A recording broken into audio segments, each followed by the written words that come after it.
Langmaiching ki Onthok karino. Langmaiching manaba lang tinjanba mai tinjanba sing. Lang haibadi langna numit kumna langna. Mai haibadi maida. Laiwa ki sarukta. Sing haibadi singkhatuna singshinduna. Maram asina mapu mahakna miyoibagi haksangi laipaki mafam asida lengdana numit kumna langna leiraga. Taibang panbagi may ising sit laipak atinga haujiki londa haiba taragana hydrogen oxygen carbon minerals vitamins asina singba taibangi afaba punamak singsillaga taibang miyoiba semba hui maram masina kanglai ipa ipu singna misem longi taibang semba human creation gi ahuba numit asibu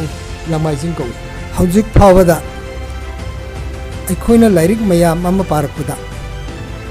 Bible yauna nainarapada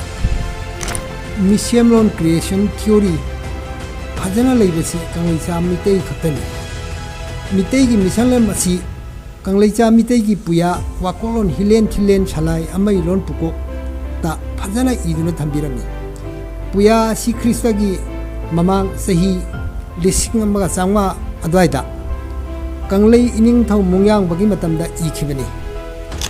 Langmaiching haiba wahaisi Saitharol kumbabada masing khangdana yawi Baiga Chandra Lathutta yawi Aikhoigi Kanglai Tampaki Nongpokta uriba Sing asigi maming